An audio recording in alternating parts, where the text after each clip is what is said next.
세계에서 가장 유명한 로봇 회사의 엔진이 반년 사이에 3개나 빠졌습니다. CEO, CTO, 연구총괄 부사장, 그러니까 경영, 하드웨어, 소프트웨어를 각각 책임지던 3사람이 거의 동시에 짐을 쌌거든요. 그것도 회사 가치가 150조 원까지 치솟은 바로 그 시점의 말입니다.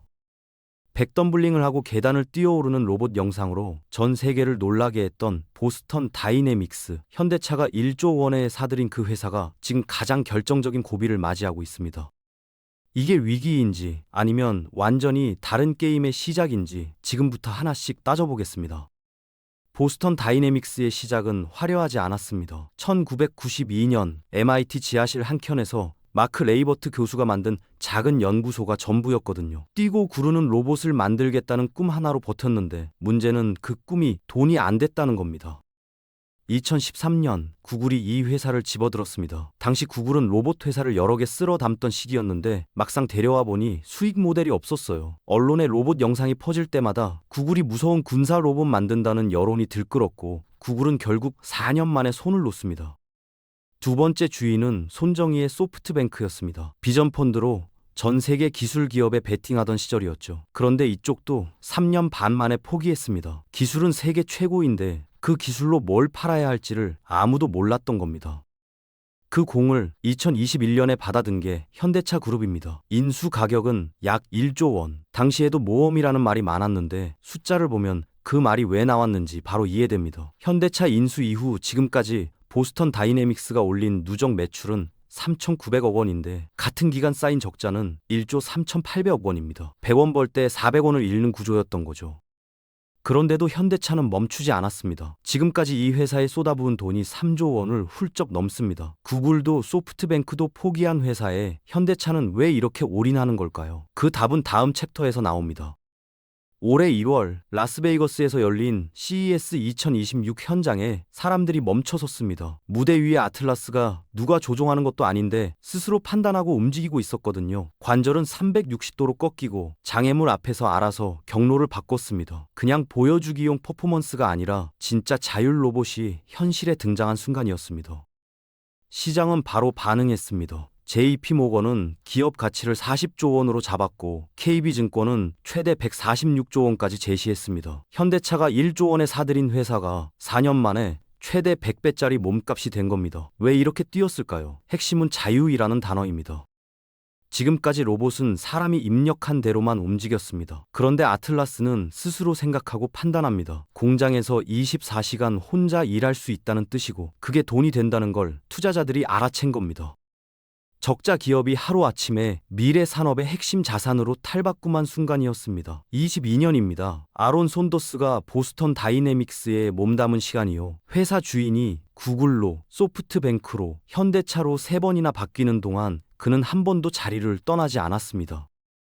그 세월 동안 그가 만든 게 바로 아틀라스입니다. 수중에서 걷는 초기 로봇의 뼈대부터 CES 무대에서 스스로 판단하며 움직이는 지금의 아틀라스까지 물리적 몸체 전부가 그의 손을 거쳤거든요. 업계가 그를 아틀라스의 아버지라 부르는 데는 이유가 있습니다. 그런 그가 짐을 쌌습니다. 향한 곳은 구글 딥마인드, 로봇 하드웨어 부사장 자리입니다. 아이러니하죠? 구글이 회사는 현대차에 넘겼는데 그 회사의 핵심 기술자는 구글이 다시 데려간 겁니다. 기술은 팔았어도 사람은 돌아온 셈이에요. 업계가 긴장하는 이유는 분명합니다. 손더스의 머릿속에는 22년치 설계 노하우가 고스란히 담겨 있고 그게 지금 경쟁사 품으로 넘어갔으니까요. 단순한 인사 이동이 아니라 기술 유출의 우려가 현실이 된 순간이었습니다. 32년입니다. 로버트 플레이터가 보스턴 다이내믹스에 몸담은 시간이요. 1994년 입사니까 그가 처음 출근했을 때 이 회사는 MIT 지하실을 막 벗어난 작은 연구소였습니다. 스마트폰도 유튜브도 없던 시절에 두 발로 걷는 로봇을 만들겠다고 모인 사람들 중 하나였던 거죠. 그 이후로 그는 모든 걸 옆에서 지켜봤습니다. 구글에 팔리는 것도 소프트뱅크로 넘어가는 것도 현대차가 들어오는 것도 전부 그 자리에서 버텼습니다. 주인이 3번 바뀌는 동안 CEO 자리를 지킨다는 건 단순한 생존이 아닙니다. 매번 새 주인을 설득하고 흔들리는 조직을 다잡고 기술 방향을 다시 세워온 사람이라는 뜻이거든요. 그런 그가 퇴임하면서 짧은 메모 하나를 남겼습니다. 지하실 연구소가 이렇게 될 줄 몰랐다. 30년 로봇 인생의 마지막 문장치고는 너무 담담하지만 그 짧은 말 한마디 안에 얼마나 많은 세월이 압축돼 있는지는 충분히 느껴집니다.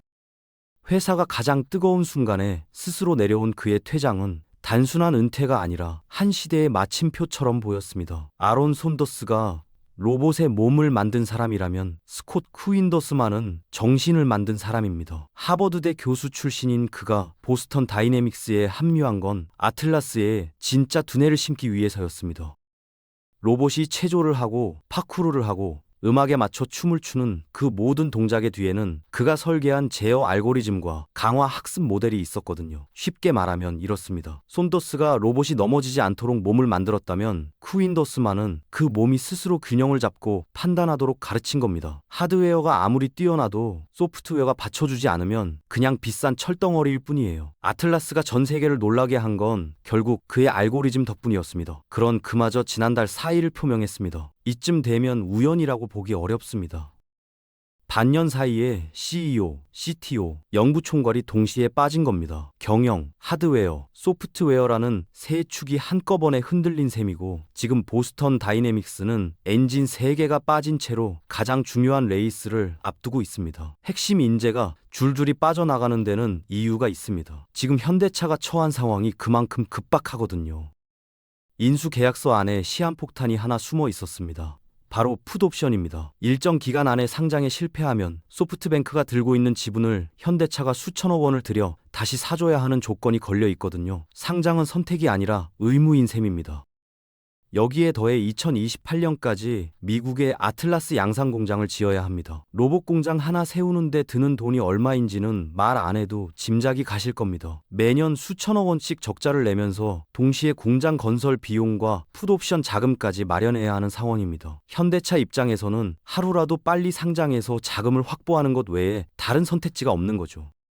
그러니 지금 보스턴 다이내믹스 안에서 벌어지는 변화들, 기술자가 나가고 재무 전문가가 들어오는 그 흐름이 갑자기 이해가 됩니다. 회사의 무게중심이 더 좋은 로봇 만들기에서 더 빨리 상장하기로 옮겨가고 있는 겁니다. 여기서 한 가지 흥미로운 숫자가 등장합니다. 정의선 회장이 보스턴 다이내믹스 지분 22.6%를 개인 사재 2,500억 원을 털어 직접 샀다는 겁니다. 회사 돈이 아니라 본인 돈으로요. 왜 그랬을까요? 기업 가치 146조 원으로 나스닥 상장에 성공한다면 정 회장이 들고 있는 지분 가치는 최대 33조 원까지 뛰게 됩니다. 2,500억이 33조가 되는 겁니다. 단순한 투자 수익으로 보기엔 규모가 너무 큽니다. 업계에서는 이 돈의 용처를 주목합니다. 현대차 그룹의 지배 구조를 개편하려면 약 5조 원이 필요하다는 게 오랜 숙제였거든요. 경영권 승계를 완성하려면 결국 그 돈을 어딘가서 끌어와야 하는데 33조짜리 지분이 생기면 이야기가 완전히 달라집니다. 그러니까 보스턴 다이내믹스의 나스닥 상장은 단순히 적자 로봇 회사가 돈을 버는 이야기가 아닙니다. 정의선 회장 개인의 자산 증식이자 현대차 그룹 전체의 미래 판도를 바꾸는 한 수인 겁니다. 이 판이 얼마나 크게 설계된 게임인지 이제 조금 보이시죠? 떠난 기술자들의 빈자리를 누가 채웠는지 보면 지금 보스턴 다이내믹스가 어디를 향하고 있는지 보입니다. 새로 들어온 사람들의 공통점은 CFO, 즉 최고 재무 책임자 출신이라는 겁니다. 로봇을 만들던 자리에 숫자를 다루던 사람들이 앉은 거죠. 비유하자면 이렇습니다. 병원 원장 자리에 의사가 아닌 회계사가 앉은 겁니다. 환자를 잘 고치는 것보다 병원 재정을 흑자로 만드는 게 먼저가 된 거예요. 기술 개발보다 비용 절감, 연구보다 기업 가치 끌어올리기에 방점이 찍힌 겁니다. 현대차는 장재훈 부회장 직속으로 나스닥 상장을 위한 특별팀도 꾸렸습니다. 미국 증시, 그것도 적자 기업에도 미래 가치를 높게 쳐주는 나스닥을 정조준한 거죠. 흥미로운 건 시장 반응이었습니다.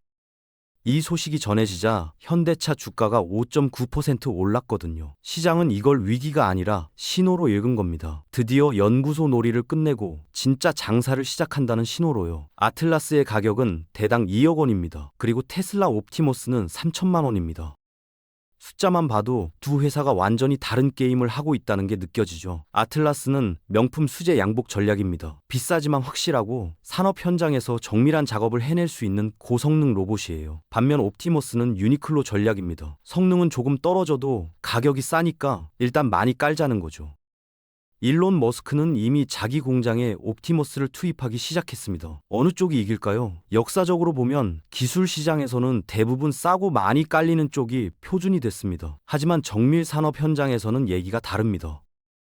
2억짜리 로봇 한 대가 숙련 노동자 3명을 대체할 수 있다면 기업 입장에서는 오히려 남는 장사거든요. 현대차가 계획대로 아틀라스 3만 대를 공장에 투입하면 약 9만 명의 노동력을 대체하게 됩니다. 이 숫자가 현실이 되는 시점이 2년에서 3년 아닙니다. 누가 표준이 될지는 그때 판가름 납니다. 로봇이 공장에 들어온다는 소식에 가장 먼저 움직인 건 현대차 노조였습니다. 반대 입장을 분명히 했거든요. 당연한 반응입니다. 아틀라스 3만 대가 9만 명을 대체한다는 숫자가 현실이 되면 그 9만 명 중 일부는 지금 현대차 공장에서 일하는 사람들일 테니까요. 하지만 역사적으로 기술의 흐름을 막은 사례는 없었습니다. 자동화가 들어올 때마다 일자리가 사라진다는 공포가 있었지만 결국 산업은 재편됐고 새로운 일자리가 생겨났습니다. 이번이 다를 거라는 보장은 없지만 같을 거라는 보장도 없다는 게 문제죠. 한편 보스턴 다이내믹스 안을 들여다보면 낙관론도 존재합니다. 핵심 인력 3명이 떠났어도 1100명의 엔지니어와 30년치 기술 설계도는 그대로 남아있거든요. 게다가 CES에서 확인된 것처럼 구글 딥마인드와의 기술 협력도 여전히 유지되고 있습니다. 아론 손더스가 딥마인드로 갔지만 그게 관계의 단절이 아니라 오히려 협력의 연장선일 수 있다는 해석도 나옵니다.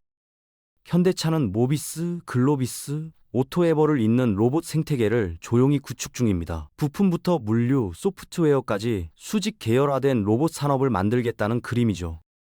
구글도 포기했고 소프트뱅크도 손을 놨습니다. 그 회사를 현대차가 받아들었고 지금 가장 결정적인 고비 앞에 서 있습니다. 앞으로 몇 달 안에 새 CEO 선임, 인력 공백 메우기, 나스닥 상장 강행이라는 3가지 과제가 동시에 풀려야 합니다.